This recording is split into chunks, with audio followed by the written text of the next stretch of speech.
ሰላም ጤና ይስጥልኝ አድማጭ ተመልካቾቻችን የጽናት ሚዲያ ቤተሰብ እንደምናችሁ እንደምንቆያችሁ በመላው ዓለም የምትገኙ የጽናት ተከታዮች ሁሉ በቅድሚያ ሰላምታችንን እናስቀድማለን። እንደተለመደው የተለያዩ ፕሮግራማችን የምናቀርብበት ሰዓት ላይ እንገኛለን። እስከ ፕሮግራማችን ፍጻሜ አብራችሁ እንድትቆዩ በታላቅ አክብሮት እንጠይቃለን። የዛሬ ፕሮግራማችን በዋናነት አንድ አጀንዳ ከወደ ሀገር ቤት ተሰምቷል። ምናልባት ሚዲያው ላይ በስፋት ትኩረት ያላገኘ ቢመስልም አጀንዳው ግን ወሳኝና የዚህ ሰውዬን ጤና መነጋገር የግድ ያስፈልጋል ብዬ አስባለሁ። ዳንኤል ክብረት መቀበሪያችሁን ፈልጉ ሲል ተናግሯል። መቀበሪያችሁን ፈልጉ እንግዲህ ዲያቆን የሚለው ስም በይፋ ተነስቷል። የብልጽግናው አፈጮሌ ዳንኤል ክብረት በጣም አነጋጋሪ በሆነ ጉዳይ ሁሉ ጊዜ የሚታወቅ ይህ ሰው አሁን አዲስ ነገር ተናግሯል። እስቲ ንግግሩን በጥቂቱ እንስማው። ለምሳሌ አንዳንድ ጊዜ በውጭ የሚኖሩ ሰዎች የሚገርመኝ ሂደት አላቸው።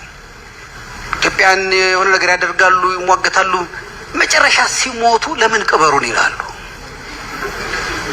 ማን ባስጠበቀው ሀገር ነው ማን መጥቶ ቢቀበረው? አገር ዝመት ብትባል እኮ ያንን ምን ዘምተው አሜሪካዊው አይዘምትም፣ ጃፓናዊ አይዘምትም፣ ጀርመናዊ አይዘምትም። እኔና እናንተ ነን ምን ዘምተው? እሺ እኛ ዘምተን ባከበርናት ሀገር ለምን ታዲያ ሌላ ነገር ይፈልጋሉ? ጀግነታቸውን ቀይረዋል፣ ፓስፖርት ወስደዋል። የእኛን ችግር ላለመካፈል መርካቶ ቢወደድና ቢረክስ እኔና እናንተ ነው የምንጎዳው ሄደዋል። እነሱ በኒውዮርክና በዋሽንግተን ወይም በለንደንና አምስተርዳም ገበያ ነው የሚመሩት። ሰው ይተውልና ኢትዮጵያን በቃ ይተዋል። በቃ ለኛ እዚሁ ለቀረ ነውና ብትወረር ለምን ዘምተው ብትጎዳ ለምናዋጣው ለኛ መተው ነው ያለባቸው። እንደሱ ቢተውልን ኖሮ ከነሱ ጋር አልነጋገርም ነበር። እውነት ነው አያገባቸው ምንል ነበር። ግን ይመጣሉ፣ ይገባሉ። ለምንድን ነው ዋሽንግተን ዲሲ ቤት ተከራይተው ኢትዮጵያ የሚያድሩት? እዛው ለምን የተከራዩበት ቤት ለምን እዛው አያድሩ? ለምንድን ነው ፌርፋክስ እየሰሩ መርካቶ የሚመለከታቸው? ለምን እዛው ፌርፋክስ አይኖሩ?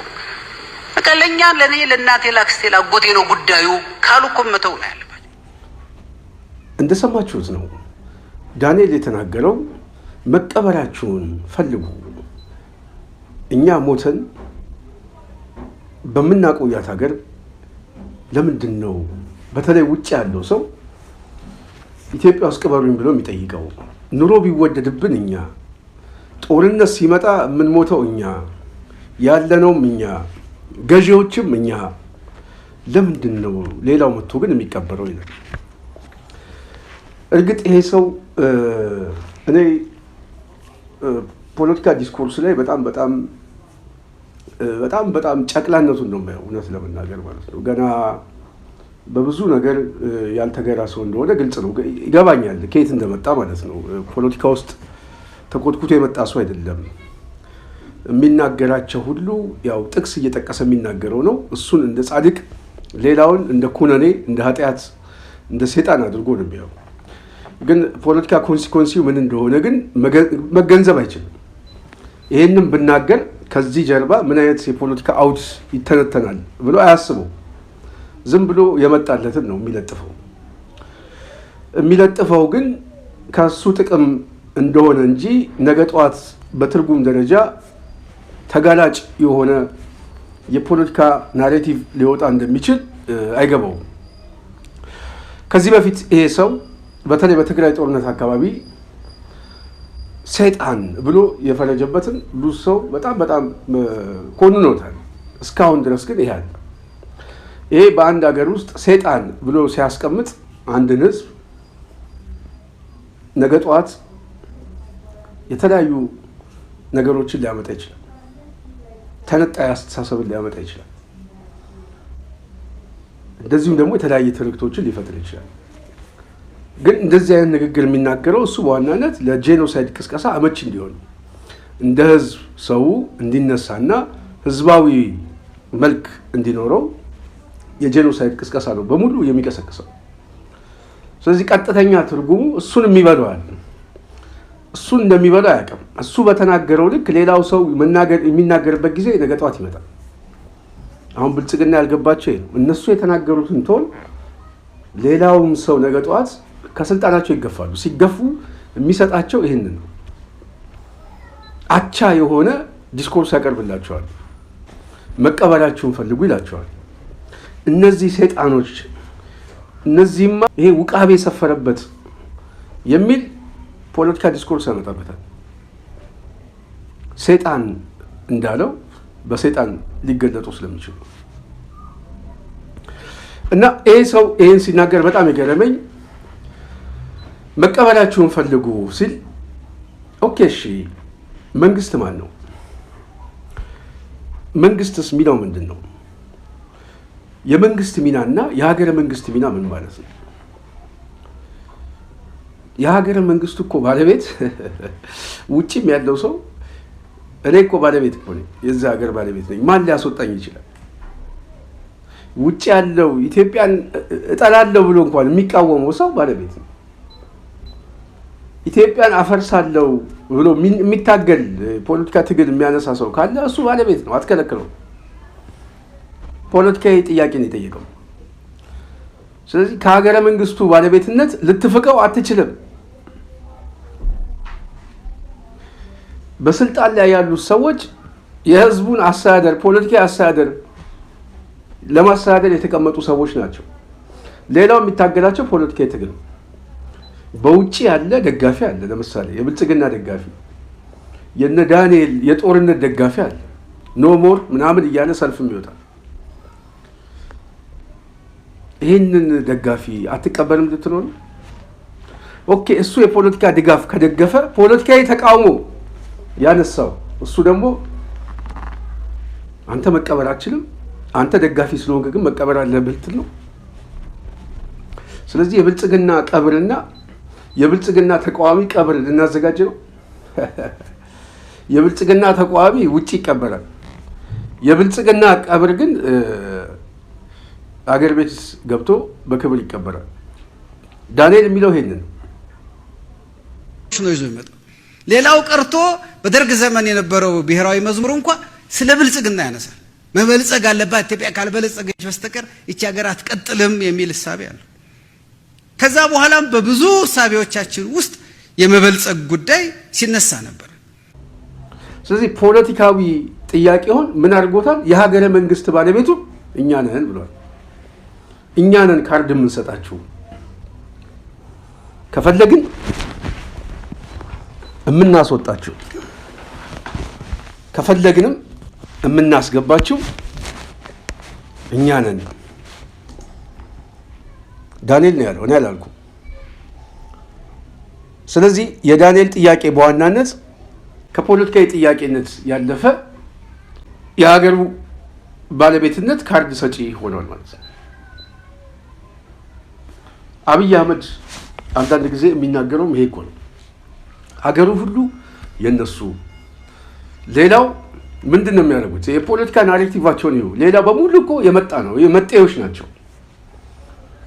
በውጭ በኩል ያለውም ራሱ ስደተኛ ቢሆንም ግን መጤ ነው። የእነ አብይ ፖለቲካ፣ የኦዴት ፖለቲካ፣ የኦሮሞማ ፖለቲካ በሙሉ ይሄ ነው። የፖለቲካ ናሬቲቭ ይሄ ነው። በነገራችን ላይ የብልጽግና ደጋፊዎች ራሳቸው የሀገሩ ባለቤት ያለ የሀገሩ ባለቤቶች ጥቂቶች ናቸው። እነሱ ናቸው ባለቤት። የብልጽግና ደጋፊዎች የሀገሩ ባለቤት ለሆኑ ሰዎች የፖለቲካው ማህበር ባለቤቶች ናቸው እንጂ የሀገረ መንግስቱ ባለቤት አይደለም። የሀገረ መንግስቱ ባለቤት ኦህዴድ ነው። ኦህዴድ መሬቱም የኔ ነው፣ አገሩም የኔ ነው፣ ሌላው በሙሉ ጠላት ነው ብሎ ብያኔ ተሰጥቶበታል። እኛ ሳንሆን ጠቅላይ ሚኒስትሩ አብይ አህመድ በደንብ ጠላታችን እየመጡብን ነው ብሎ ደምድሞ ተናግሯል። ቢላ ይዘው እየመጡብን ነው፣ እድሎቻችንን ሊቀሙን ነው፣ እነዚህ የተሰጡንን ጸጋ ሊቀሙን ነው፣ ቢላ ይዘዋል እና ዝሆኑ እየመጣብን ነው፣ እድሎቻችን ማስጠበቅ አለብን ነው የሚለው። ስለዚህ ቢላ ይዘን መዘጋጀት አለብን ሲል አብይ አህመድ እድል አለ ማለት ነው። ጸጋ አለው፣ የተሰጠው ጸጋ አለ፣ የወሰደው እሱ ጸጋው ሀገረ መንግስቱ ነው። በቃ አብይ አህመድ መሬቱንም ወርቁንም ባንኩንም ይዞታል፣ ጠመንጃውንም ይዞታል። ሌላው የነዚህ ተከታይ ነው እንጂ ባለቤት አይደለም ነው። ጠላትና ወዳጅ አለ፣ መጤና ባለቤት አለ። የሀገሩ ባለቤትና መጤዎች የሚሏቸው አሉ። በመጤዎችና በሀገሩ ባለቤት ላይ የሚደረግ ትግል ነው። ከፖለቲካ ትግል ከፖለቲካ አሳሰብ ውጪ ነው። በነገራችን ላይ ብዙ ሰው ይህንን መገንዘብ መቻል አለበት። የቀሙን ሀገር ብቻ አይደለም፣ የቀሙን ቀብራችንም ጭምር። የምንቀበርበትን ቦታ ሁሉ የሚወስኑት እነዚህ ሰዎች ናቸው። ስለዚህ ዳንኤል የሚናገረው ዲስኮርስ ይሄንን ተናገር ብሎ የሚሰጠው አብይ አህመድ። ዳንኤል በራሱ ሳምባ የሚተነፍስ አይደለም። በነገራችን ላይ ትንሽዬ አቅጣጫ የሚሰጠው አብይ ነው። ገና ፖለቲካሊ ሰውየው ብዙ አስቦ መናገር የሚችል ሰው አይደለም። ሰው ያሰበውን ነው የሚናገረው። አብይ ደግሞ አስተሳሰቡ ደግሞ ግልጽ ነው። ሰሞኑን በተከታታይ የምሰራው ፕሮግራም ጋር ከዚህ ጋር የተያዘ ለምሳሌ ከአዲስ አበባ ጋር በተያያዘ አዲስ አበባ ላይ ያለውን ጠቅላይነት በይፋ ለማወጅ ጊዜ ቀጠሮ እየያዙ ነው። ጊዜ ቀጠሮ ሲይዙ ሁለት ነገር እየጠበቁ ነው፣ ምርጫና የምክክር ኮሚሽን። የምክክር ኮሚሽንና ምርጫው ላይ የምክክር ኮሚሽኑ ላይ ጥያቄ አስገብተዋል።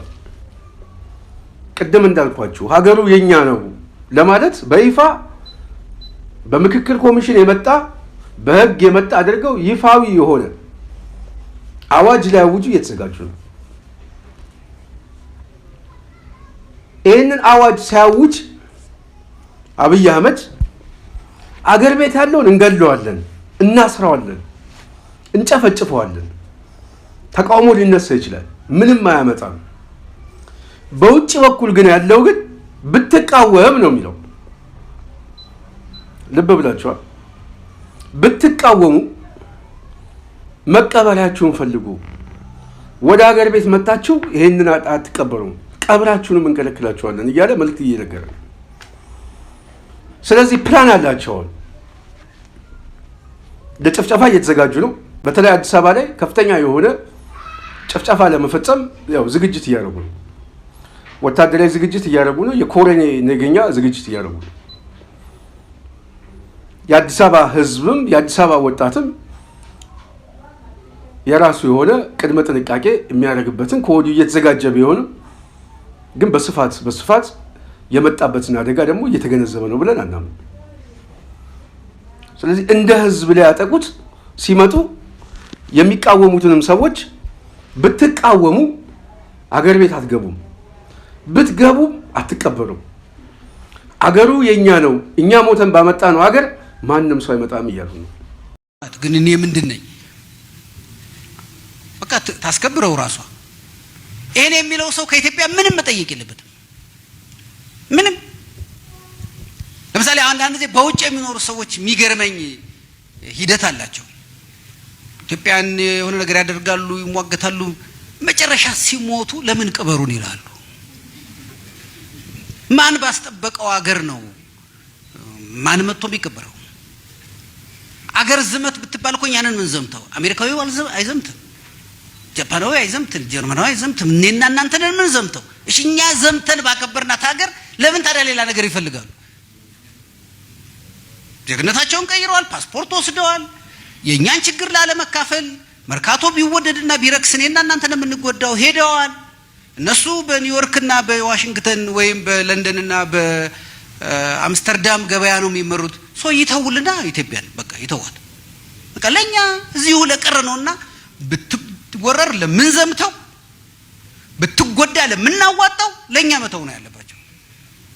እንደሱ ቢተውልን ኑሮ ከነሱ ጋር አንነጋገርም ነበር። እውነት ነው አያገባችሁ ምንል ነበር። ግን ይመጣሉ፣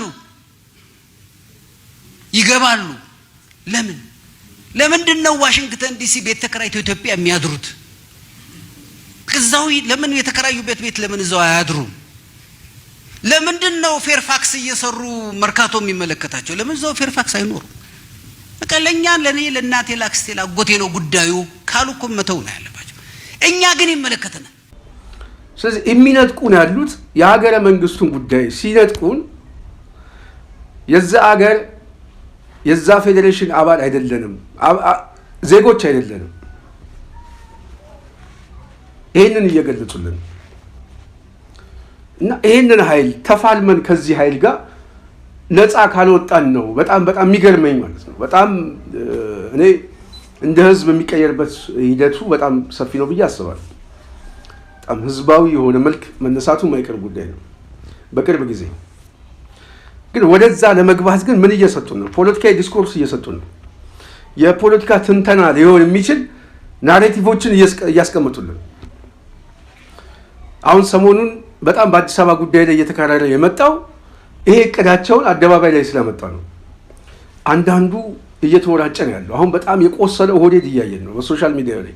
በተለይ ከዚህ ጋር በተያያዘ ያው እኛም የምንወረውራቸው ጉዳዮች አሉን። ኦህዴድ ከመጋዘኑ እየተፈታ እየመጣ ነው።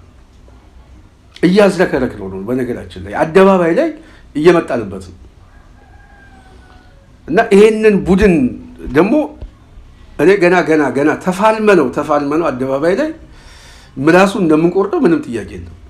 ምንም እኔ እዚህ ላይ አልጠራጠርም። የአዲስ አበባ ወጣት ብቻ አዲስ አበባ ላይ ያለውን ኦህዴድ ይበለዋል እና ዳንኤል ክብረት የት እንደሚያድር፣ የት እንደሚኖር፣ የት ሰፈር እንደሆነ፣ የት ቀበሌ እንደሆነ፣ የትኛው ካፌ ገብቶ እንደሚወጣ እዛው አዲስ አበባ ሰው ያውቀዋል። እዛው አጠገቡ ጋር ያለ ማለት ነው።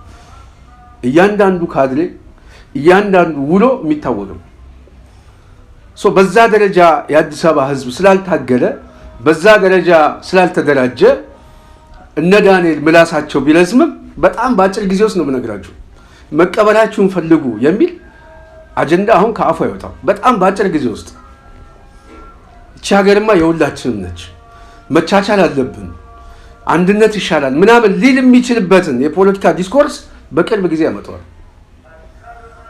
ወደ ልመና የሚገቡበት ሂደት እየመጣ ነው። የሚያመጣው እኔ አይደለም ብላችሁ መሬት ላይ ያሉት ኃይሎች እያመጡት ነው። ስለዚህ አዲስ አበባ ላይ ያለው 23 በቅርብ ጊዜ ነው ብነግራችሁ ዳንኤል እና በብልጽግና መዋቅር ውስጥ ያለ ሁሉ የአዲስ አበባውን ኃይል ያዩታል። ምን አይነት አብዮት ሊነሳ እንደሚችል በደንብ ያዩታል። ከዛ በኋላ መከባበር ይመጣል ብዬ አስባለሁ።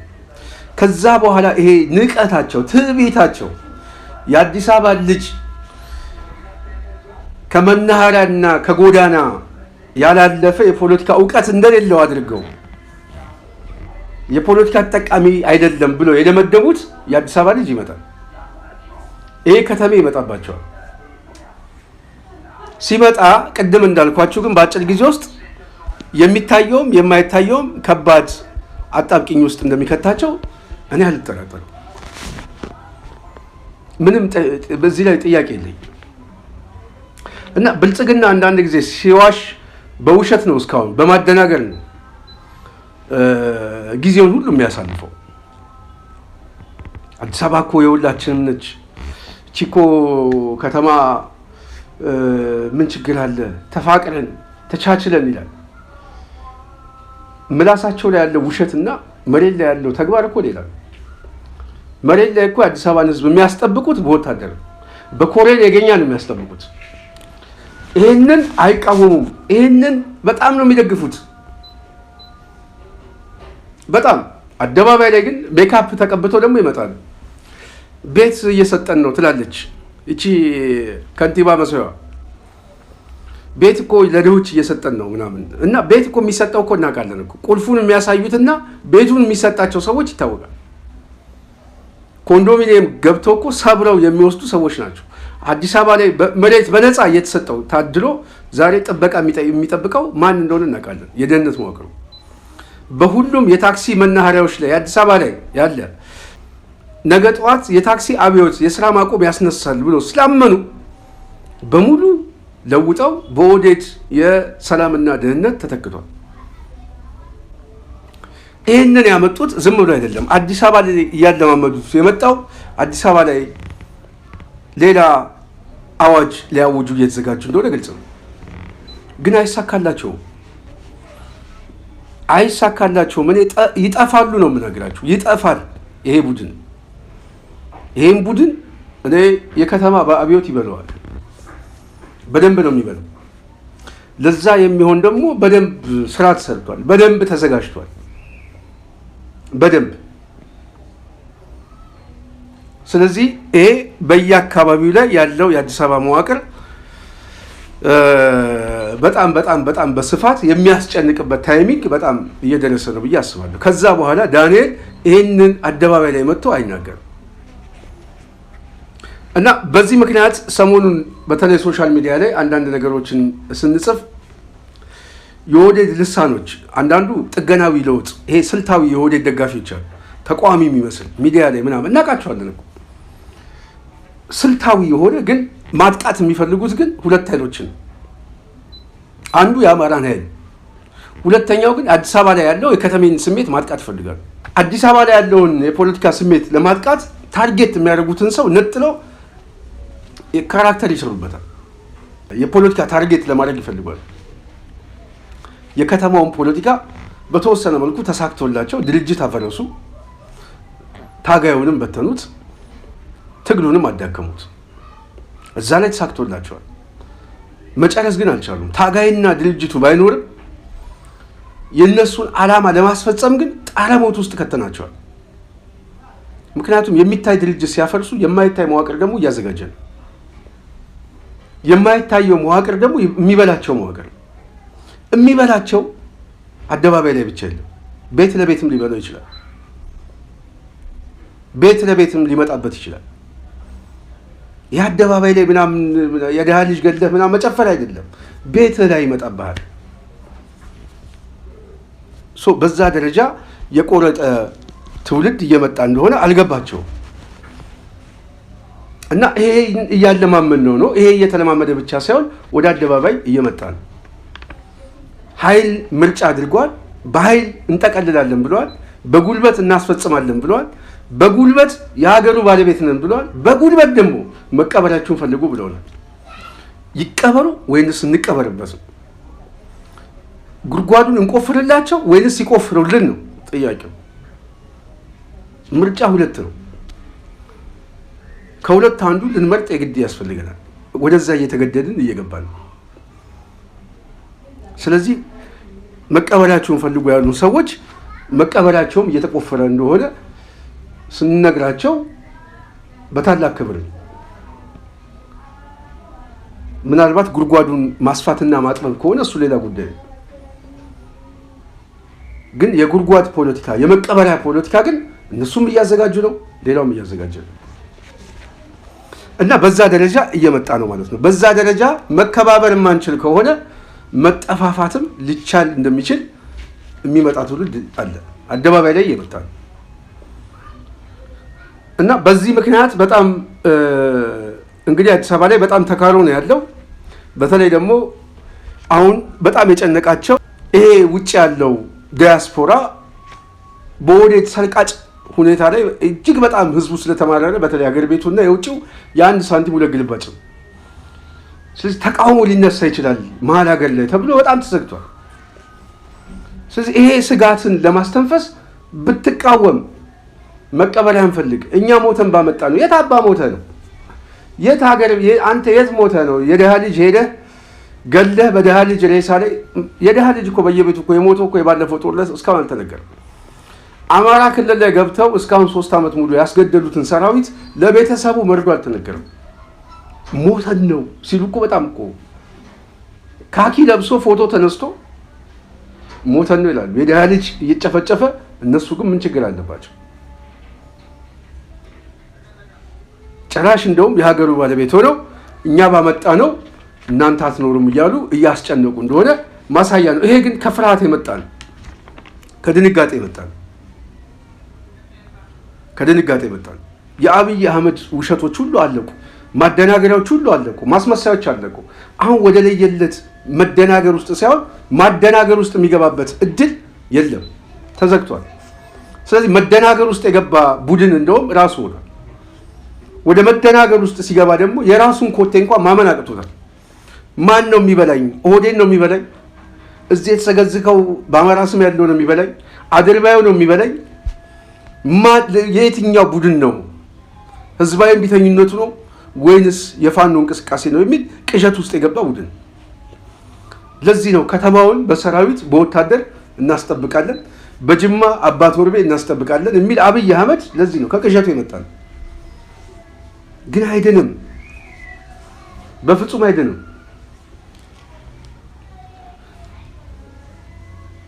እና አሁን ጭንቀት ውስጥ እንዳሉ ይገባኛል። የጽናት ሚዲያ ቤተሰብ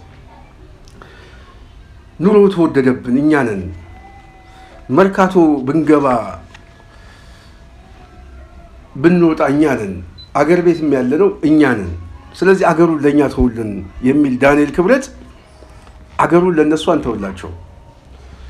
እንዴት እንተውላቸዋለን? በምን መልኩ ነው የምንተውላቸው? እና ይሄኛው የጭንቀት አሳሰብ እንደሆነ ግልጽ ነው። የፍርሃት ነው፣ ሌላ አይደለም። ውድቀታቸው አፍንጫቸው ላይ እየመጣ ነው፣ እግራቸው ላይ እየመጣ ነው። ይሄንን መቋቋም አይችሉም። ስለዚህ በውጭ ያለው ኃይል ደግሞ ይሄንን በመስጠት ይሄ እንደዚህ አይነት ፖለቲካ ዲስኮርስ በማቅረብ ተነጣይ እናደርገዋለን። እንደውም ሰሞኑን ካያችሁ ፋኖ በሽብርተኝነት ተመዝግቧል ምናምን። እንግዲህ አንድ ልጅ ሰለሞን ቦጋለ ከዛ ዲፖርት ተደርጎ መምጣቱ እየተነገረ ነው። በተለይ ከህወሓትና ብልጽግና ጋር ከነበረው ጦርነት ጋር በተያያዘ የተለያየ ነገር ተናግሯል ተብሎ ነው። ግን በጣም ፌሽታ በፌሽታ ሆነዋል። በቃ ፋኖ ሊመዘገብ ነው፣ ሽብርተኛ ሊሆን ደጋፊው ልናሳጣው ነው። ከዛ በኋላስ የሀገሩ ባለቤት እንሆናለን። የፈለግነውን በአዋጅም በምንም ማሳካት የሚገባ እናሳካዋለን። ዝም ብለው አይምሰልም። ብዙ ስራ ብዙ ነገር እየመጣልህ ነው እና ይህንን ተገንዝበዋል ብዬ ስለማላምን ነው። ለማንኛውም የጽናት ቤተሰብ እንግዲህ አንድ በጣም ያዝናናኝ ቪዲዮ አለ። ምን መሰላችሁ? በተለይ የብልጽግና ልዩ መገለጫው ውሸት ነው። ውሸት ከአባታቸው የመጣ ነው እና አሁን ብልጽግና በነገራችን ላይ ራሱ የውሸት ፋብሪኬት ሆኗል። የውሸት አባት ነው። አናቱ ውሸታም ነው፣ ህይወቱ ውሸታም ነው፣ ታሪኩ ውሸታም ነው፣ የዕለት ተዕለት ስራ ውሸት ነው እና ይሄ በመዋቅር ደረጃ እየተዘጋ ነው። በመዋቅር ብቻ ሳይሆን በሚዲያም ደረጃ ሚዲያው እሱ ብቻ ደግሞ አይደለም፣ ተከታዮቹም ራሳቸው። በጣም የገረመኝ ግን ውሸቱ ወርዶ መጨረሻ ላይ አርበኞች ላይ ይመጣል ብዬ አላሰብኩም። ቢያንስ አባቶች ላይ አባት አርበኞች ናቸው ብለን ምን እንደው የምናስባቸው ግን ብልጽግና በዛ ደረጃ ነው የመጣው። ይሄ ፖለቲካ ገተት እኮ ሀገሪቷ እንዴት እንድትጫወትባት እና መጥቶ አንድ አዛውንት ላይ ደርሷል። አሁን አባት አርበኞች ላይ ምን አሉ? በጣም ስላሳቀኝ ትንሽ ካዝናናችሁ ይሄንን እየተመለከታችሁ እኔ ፕሮግራሙን ከዚህ ይሰናበታለሁ። ውሸቱን ግን እንድታዘቡት ብዬ ነው። እድሜያቸውን እና ሰውየው የሚናገሩበትን ሁኔታ ከግምት አስገብታችሁ ምን ያህል የውሸት ፖለቲካ አገር ቤት ውስጥ በህዝብ ውስጥ ደረጃ እየገነገነ እንዳለ የምታዩት ነው። እስቲ ተመልከቱት። ሌተና ኮሎኔል አምባሳደር ሪጃል ኡመር አንድ አስገራሚ ነገር ስለሱ ሰማን። መጀመሪያ ውትድርናን የተዋወቁት መቼ ነው? ውትድርና ሳይሆን አርበኛ ነው የተዋወቁት 1928 ዓመተ ምህረት 9ኛ ወር ላይ ነው። ጣሊያን በገባበት በ9ኛ ወሩ ላይ ነው እኔ የገባው። በ1928 አዎ። የዛሬ 90 ዓመት አካባቢ እርሶ አርበኝነት ነበሩ። የጣሊያን ጊዜ ማለት ነው። አዎ፣ ከጣሊያን ጋር። ስንት ዓመት ነበር ያኔ? ያኔ የሶስት ልጆች አባት ነው። በእውነት ወደዛ ለማሄድ ወደ አርበኝነት ለመቀላቀል ያበቃኝ ሁለት ነገሮች ናቸው። አንደኛ የአያቴ የባራ ነጋዴ ነው ተብሎ መገደል፣ ሁለተኛ ደግሞ እኔ መንገድ እያለፍኩ እያለ ወደ አጋሮ ከተማ እየመጣሁ ነበር ጨው ለመግዛት። እሺ፣ ባለቤቴ ወልዳ ጨው ለመግዛት በመጣበት ጊዜ መንገድ ላይ የሰው ልጅ እንደቀለበት ይሄን ይመስላል። እንግዲህ የጽናት ሚዲያ ቤተሰብ የዛሬ ፕሮግራማችን እዚሁ ላይ እንጨርሳለን። በአጠቃላይ የዳንኤል ክብረትን አስመልክቶ የተለያዩ ሀሳቦችን ወደ እናንተ እናምጣ ብለን ነው። እንደዚሁም ከአዲስ አበባ ጉዳይ ጋር በተያያዘ ኦህዴድ ግራ ተጋብቷል፣ ተጨንቋል። በዚህ ጉዳይ ላይ በስፋት እየተከታተልን ወደ እናንተ ሀሳብ አስተያየቶቻችን እንሰጣለን። የዛሬ ፕሮግራማችን ይሄን ይመስላል። በሚቀጥለው እስክንገናኝ በዚሁ እሰናበታለሁ። እኔ ስንታየው ቸኮል ነኝ። ሰላም።